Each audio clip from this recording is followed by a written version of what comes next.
Alright, hello everyone. Okay, there's just been a bit of a conversation happening on Twitter, and this video that I'm going to do is to do with Superman, Clark Kent and Lois Lane having a baby.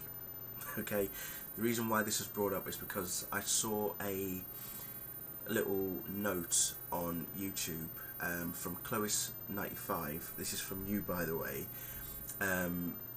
Just saw something briefly saying about aiming to have Lois pregnant by the end of season 10. Now that got me thinking. I thought to myself, right, when has Superman physically gotten Lois pregnant? Now I know that in season 9 in Escape, Clark said to Chloe that, you know, when it comes to the crunch, he can control his powers. Now that's all well and good, right? But to have Lois and Clark expecting a baby before he's even become Superman and before she's become a fully fledged reporter at Daily Planet doesn't, for me, and you all know what I'm like, doesn't fit in with like the mythology or anything like that at the moment, at this present moment in time. The reason I say that is because, and this is where the conversation started on Twitter, if you look back at Superman Returns, you'll all know Jason, Lois's son, as well as at the time, as well as also Richard's son. At least that's what we were told at the beginning of like, you know, the first part of the film. However, we then see that whilst Lois was being attacked by one of Lex Luthor's goons, and he was about to like pretty much kill her, we see this piano just fly across the screen and hit the guy and kill him. And what do we see is little Jason with his arms stretched out like that, as if to say, you know, and he puts his hands down as if to say, oh, yeah, that was knackering. So that got me thinking, okay, so Jason is not actually Richard's son, he's in fact Clark Kent's son, aka Superman, okay? Now people are wondering, how is that possible?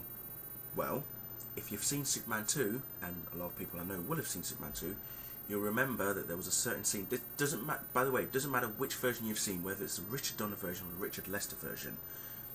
It happens in both films. Clark decides to become human, therefore eradicating all his powers. Obviously in the Richard Lester version it was inside a crystal chamber that his mother told him about. In Superman 2, the Richard Donner version, it was a chamber that Jor-El told him about.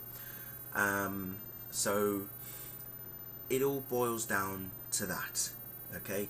He loses his powers, he's human, he's mortal, he can feel pain, all the usual stuff. So they make love, okay? They decide to make love. Here's the snag, okay?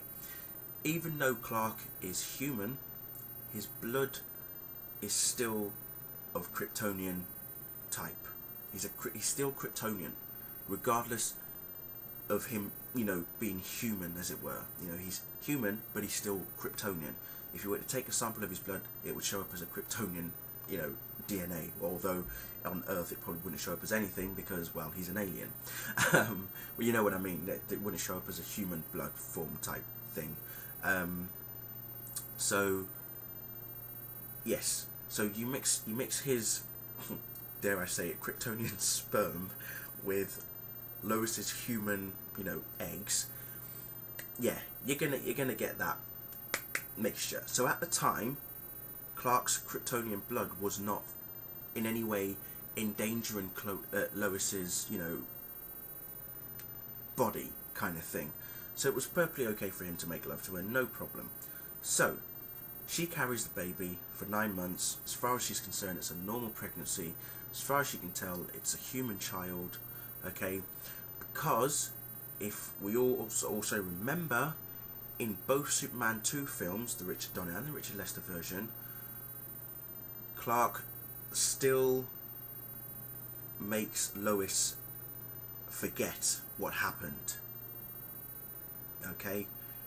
But again, when Jason is born, and then she meets, well, before Jason is born, she meets Richard, obviously, you know, then they have a relationship, and we all know what happens in Superman Returns.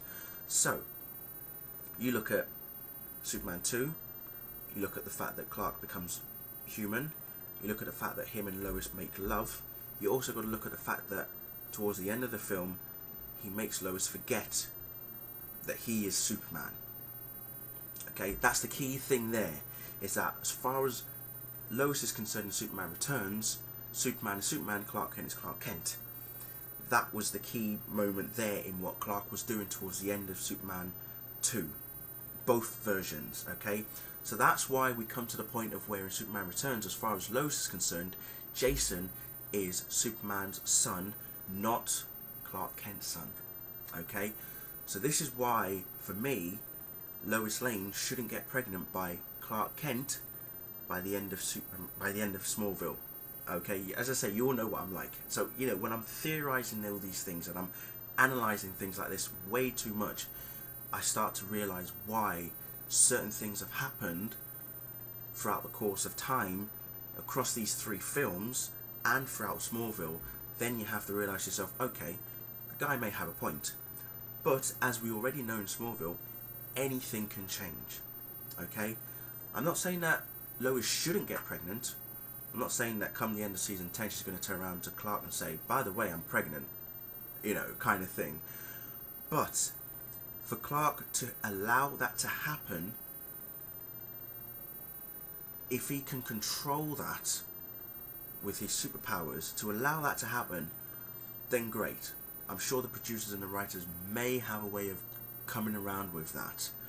But if it goes back to what happened in Superman 2, where he, you know, lost all his powers through his own choice, then again, who knows? So that's my take on it. That's my explanation. Let me know what you think. If I didn't touch on something that you thought was not included, let me know.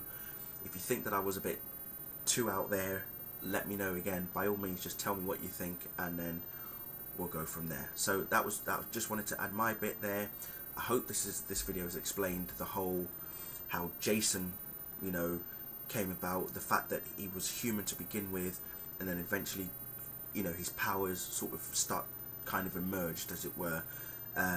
Because he's half human, half Kryptonian, well, he's kind of like Hercules, basically, okay? So his powers just didn't manifest until he had his panic attack, you know.